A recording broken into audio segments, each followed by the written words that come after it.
In the state of Texas, a baby girl was born in the small town of Galveston on July 6, 1985. Her mother, Julia Simons, gave her the name Rhonda. At that time, the woman was alone. Her lover, he is the father of the child, ran away before the birth. A little later already, from another man was born a second daughter, Melanie. However, and with this man and Julia did not develop a relationship, and she was left alone with two daughters. Rhonda's childhood was ordinary, like many children of her generation. However, from an early age, she stood out among her peers' amazing beauty. This fact was noted in school. Rhonda was admired by many boys, and girls envied her and made up stories to spoil her reputation. It is not surprising that the girl after school tied her fate to the modeling business. She was taken to one famous agency without any problems. In 2005, Rhonda moved out of her mother's apartment and rented a room in the luxurious house of a wealthy man, Steve Nichols. It was the girl's mother who recommended to contact him. Gradually, between them formed warm feelings and romantic relationships. Steve was older than Rhonda by 10 years, but this difference turned out to be trifling for him. He was smitten by the ethereal beauty of his new girlfriend, and it didn't take long for the girl to settle in as a roommate, and soon settled in the house as the owner's lover. The man was intoxicated with love, but Rhonda saw him as a profitable material springboard, new opportunities for his advancement. After 3 years, the couple had a daughter. She was given the name Aviva.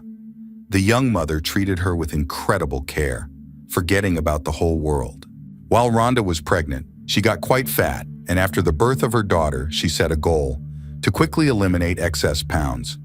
It was also necessary to continue working in the modeling agency, and Steve offered an excellent method of weight loss, a trip to the forest for a few days.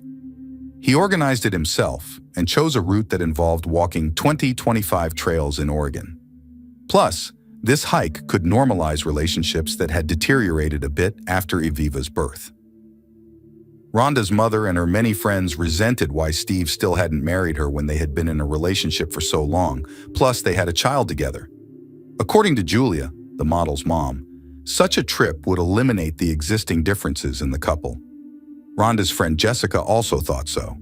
She insisted that Steve should definitely marry his girlfriend, who had recently become a mother. Jessica also suspected that her friend was being physically and mentally humiliated by this rich man who was an autocrat. In response, Steve called her a fantasist. March 16, 2009, early morning, wild weather. Couple Steve and Rhonda are off on their intended voyage through the woods. The girl called her mother, asking to babysit her granddaughter. The woman agrees. In this conversation, Rhonda said in a format of sarcasm that when she returned home, Nichols would definitely make her a proposal to marry him or throw her off a cliff. The mother did not pay much attention to these words. The couple went hiking at Eagle Creek, an Oregon scenic trail that runs along the Columbia River Gorge. Hikers on this trail see amazing beauty and 6 majestic waterfalls. However, it is dangerous to hike here without special training. You should walk very carefully here, especially along the winding, narrow, and steep sections. Steve and Rhonda were still on their way to the forest, and the girl asked him to promise her to take care of Aviva if she became disabled or died. Steve puzzled why his beloved had such creepy thoughts. She replied that she'd been having nightmares lately in which she'd died. Nichols smiled back, noting that they were just dreams, and so the pair arrived at the site. The mood was somewhat dampened by Rhonda's recent remarks. The travelers set out on the planned path. The girl admitted that she had been here earlier with friends, though she lied in fact. As they walked, she then smiled, then laughed, then raised the issue again with the potential care of the baby, should she suddenly lose her way. Steve kissed her to reassure her. She responded by offering to make love. He declined, explaining their being in a public place. Suddenly, it began to rain heavily. The road ahead appeared to be washed out, so the couple followed the road back. Rhonda threw a towel over her shoulders for a laugh and ran up the slippery path, pretending to be a comic book heroine. At one point, She fell off the path and flew down 30 meters. There was no chance of survival in such a situation. Steve immediately ran down to help, but realized it was useless and called 911. The police arrived at the scene of the incident within an hour. The first question was, "Where's the body?" And here Steve was confused, explained that he was in shock and did not remember where Rhonda fell. He also complained about his fatigue and hypothermia. The man, when asked by the staff to lay out all the details of what happened, said that his girlfriend went off a cliff and fell somewhere near the river. He went down, swam across that body of water to check on the condition of the victim. And this swim caused hypothermia of his body. He was so tired, he fell asleep right next to Rhonda. And that's why he called 911 312 hours after the fall. The police found this version of events rather odd. In addition, Nichols expressed himself without emotion, as if from the cliff fell not his girlfriend and someone else. The police put Steve in their car and locked him there and went down to examine the body. The body was 1.5 meters from the river and not on the opposite side, so there was no need for a desperate swim, as told by Nichols. Also, the body of the fallen girl was in the fetal position, which indicated that she was not given any assistance, neither artificial respiration nor cardiac massage. There were no shoe marks around her, and the ground was not crumpled. This is a sign that no one had walked around her, much less slept around her. The police officers explained the differences in the findings in Nichols' story.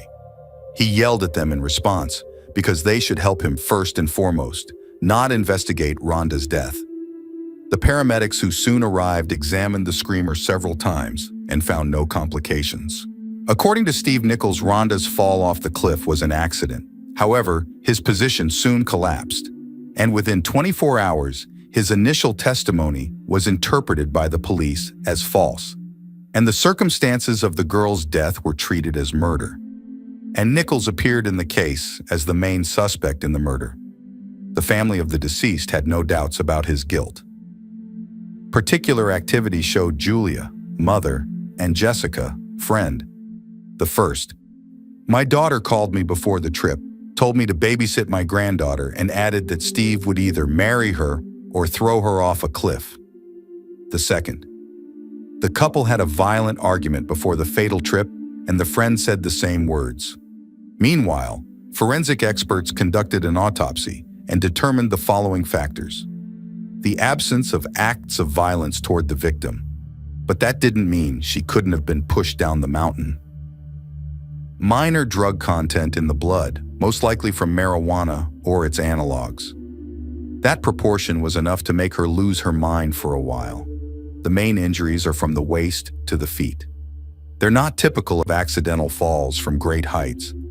The victim's family continued to insist on Nichols's guilt and demanded his arrest and subsequent trial. And investigators questioned the suspect several times, and in each conversation, he laid out new versions of events. In one of them, Rhonda had jumped off the cliff on her own, being depressed from depression after childbirth. This hypothesis was shattered by the testimony of the girl's therapist. After the birth of her daughter, she was upset about her excess weight, but she was saddened by the cooling of her relationship with Steve. It was as if he was pulling away from her and the baby. In any case, the patient had no intention of committing suicide. The detectives decided to look into the specifics of the relationship between Rhonda and Steve, but during the investigation constantly received contradictory information. The girl was unhappy in such a union and sought to break it. The man regularly morally humiliated and beat the passion. Their union was perfect, as in a fairy tale, filled with harmony and warmth. On that ill-fated hike, Steve wanted to make an offer to his beloved to become his wife. However, the ring was never found. After 10 days, Nichols petitioned the insurance company for compensation of $1 million. For this amount was insured for the life of his beloved. This fact is very interesting to investigators. Why a 23-year-old girl suddenly insured her life, and even for such a cosmic amount? Steve explained that he became the beneficiary only 2 weeks before the accident, and Rhonda decided to take this step 3 months before the tragedy, so that her daughter would receive this money in case of her mother's death. Julia did not believe Nichols, stating that he had planned everything on purpose in order to benefit and get rid of Rhonda as a burden. In addition, he had suffered substantial losses the previous year and needed to make up for them. 3 months after Rhonda's death, Steve moved to another state with Aviva, and that's when the police charged him with having an illicit affair with a 13-year-old girl. He was supposed to be responsible for molesting her, which already resembled pedophilia. But Nichols denied physical contact. All he was guilty of here was sending intimate photos and lewd messages to her on social media. He explained that he refused to copulate with Rhonda on that hiking trail because of his shyness and conservative beliefs. On the other hand, he molested a teenage girl, even if it was over the internet. He later repented that he lost his discretion for a while and sent those pictures to the schoolgirl. But he did not physically harass her in any way, and the police failed to prove the man's guilt in the case. He got off with some fines. But in the case of Rhonda Casto's death, the lead defendant was accused by the victim's mother and girlfriend, and they've already announced there's evidence that proves he abused her. And Julia showed the photos her daughter sent her after her altercation with Steve. These are bruises on her arms after a fight with him, and on her back. He pushed her down the stairs. The girl sent the pictures about a week before that hike, hoping the police would still see them. Unexpectedly, Nichols' ex-wife also testified. When they lived in China, one evening he almost pushed her off the balcony on the 8th floor. And if he had been jailed then, maybe he would have been arrested and Rhonda wouldn't have died. But the perpetrator was acquitted, not helped by witness testimony. In 2013, the man was not formally charged in Rhonda Casto's death either. The investigation was stalled. The defendant was not even issued a stay of execution, as there was not even circumstantial evidence in favor of his guilt. So he went to China with Aviva. His business was a success. He opened English courses for local entrepreneurs, and his daughter began to study music. In Steve's life, there was a new passeress, Lundy. After a year of passionate romance, he asked her to marry him. Julia was not satisfied with this situation, and she provided investigators with new information. Now Steve was already interested in Rhonda's younger sister, Melanie, who at the time of the incident on the trail was only 15 years old. Nichols admitted that she was very similar to her sister and could become her replacement, both for the man and for little Aviva. Later, it turned out that Melanie and Steve had a secret connection, and the older sister knew about it and shared the information with Jessica. However, this fact did not help the investigators. Melanie voluntarily entered into an alliance with a grown man. Besides, their relationship was only lip service. It didn't make any headway in Rhonda's death. In 2014, a new prosecutor received all the materials on the case. After scrutinizing them thoroughly, by April, he had formed an act sufficient to bring charges. Only the suspect was already living in China, and it was necessary to return him to the U.S. by legal methods. They found a trick called Nichols, explained that the visa for his daughter in China in the embassy was incorrectly issued. It is necessary to return to the States to reissue the document. However, the man was in no hurry to come back and did not arrive in the U.S. with Aviva until February 2015. He planned to quickly settle this bureaucracy to marry Lundy, who was supposed to fly to America a week later. Only his plans collapsed already at the San Francisco airport. He was arrested and charged with the premeditated murder of Rhonda Casto. At the same time, they recalled his former merits, the attempted assassination of his ex-wife and intimate relations with Melanie Casto. The defendant denied everything, demanded a lawyer and justice. The investigation took a new vector and encountered many obstacles. For example, the judge ignored the testimony of Nichols' ex-wife and evidence in favor of the attempted assassination of her. These materials were not added to the current case. The prosecutors were thinking about their next strategy. Prosecutor Rasmussen questioned all witnesses, confirming the unhealthy specifics of Steve and Rhonda's relationship. This indicated that her death was not an accident. To prove their position, prosecutors created a mannequin, a replica of Rhonda, with a similar weight and build. Then they threw the dummy off that cliff several times. Experimentally, The distance at which Rhonda's body was found indicated that she had been pushed. In an unintentional fall, she would have been significantly closer to the base of the mountain and would have landed on her head. The defense representatives repeated the moves of their opponents, also made a similar dummy, and conducted similar tests. Only their results were completely different, and the prosecution's version was not accepted by the court. The lawyers also achieved a reduction in the price tag of bail for their client, from $2 million to $250,000. And their client was released on his own recognizance and only for the period of investigation. Being at liberty, he calmly met with Lundy, his daughter, and went to events with friends. Once, at the request of the TV news service, Steve was filming stories about his daily life on probation. He was posting rather boring videos from home, kitchen, walking around the city.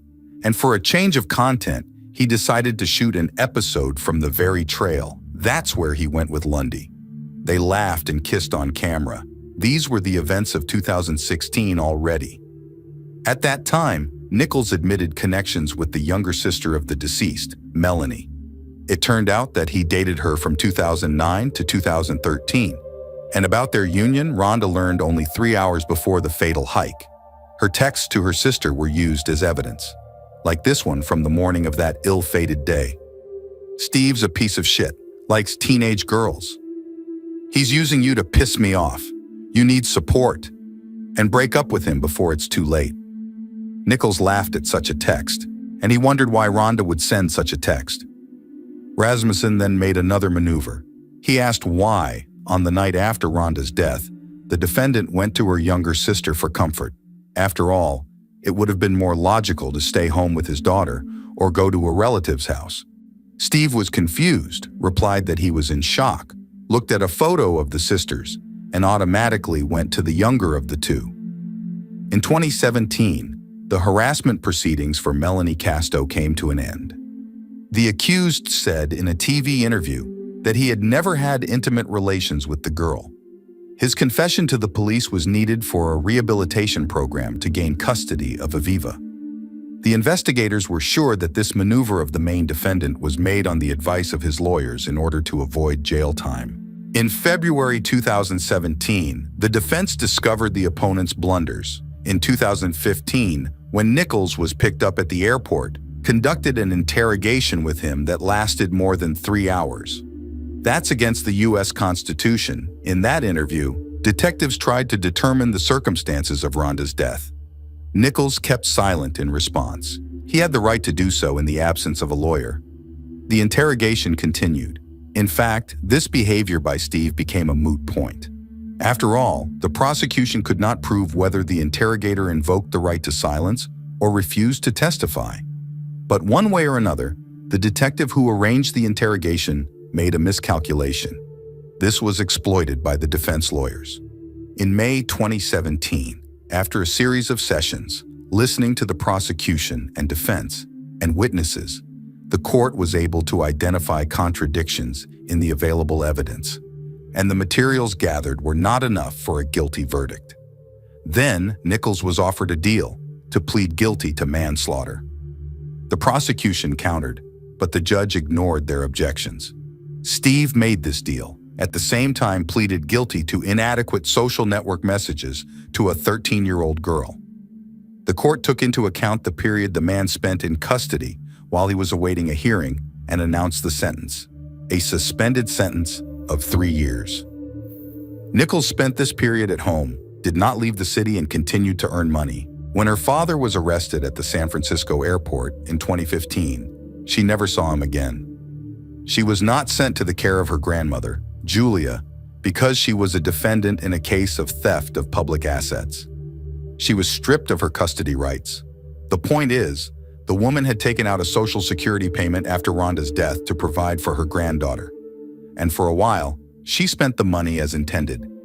It wasn't until 2010 through 2014 that the girl lived with her father. And in 2013 or 14, she was with him in China, and her grandmother continued to receive benefits. As a result of such machinations, Julia accumulated about $40,000. Aviva was sent to another foster home, and her biological father, who received a suspended sentence in 2017, lost his parental rights the following year. In this whole story, the biggest focus was on Steve and Rhonda, but also an interesting character is her mother, Julia. After all, it was she who introduced her daughter to a wealthy man and insisted on her moving in with him. Obviously, both pursued self-serving goals and wanted to live a life of luxury. Julia was also the first to find out that her youngest daughter was also dating Nichols, even as a minor, and did not tell Rhonda about it. The mother was not interested in breaking such a profitable, financially, union. And after the tragedy, Julia showed the greatest interest in punishing Steve, namely, depriving him of his freedom, and for a long time. In the end, she lost in court as well, lost custody of her granddaughter and didn't get a dime from Rhonda's life insurance payout. The insurance company will pay Aviva that $1 million when she turns 18. The trial is over. The defendant received probation. The prosecution disappointed. The defense cheered. While that trial was underway, Steve Nichols gave various interviews to the press. From that spectrum, one in particular stands out. 1. Given before trial. Rhonda accidentally drove off a cliff. That's a fatal coincidence. 2nd, after the verdict was announced, guilty of manslaughter. Rhonda suffered from drug addiction and depression. In the last days of her life, she said she was unlikely to live to be 25. On that hike, she jumped off a cliff by herself. Steve tried to help her after the fall, but all attempts were futile. The correspondent, on the 2nd occasion, asked why Nichols had not notified the police of the girl's plans. In response, the man explained that it would have had no effect on the overall situation. Plus, a proven suicide would have deprived them of their insurance payout. The reporter's final question in the last interview was Rhonda conscious after falling off the cliff? The answer stunned the reporter. Imagine you and your comrade are soldiers. He has fallen off a cliff and is in agony. Should we put him out of his misery? The reporter concluded, You mean you saved your loved one from excruciating pain? Steve smiled and ended the conversation with the phrase, I didn't kill Rhonda, but killing her in that situation would have been the logical step. Nichols was lucky that the reporter didn't twist his statements for the sake of producing publicity. The reporter went to the office, and Steve went home on probation with no jail time.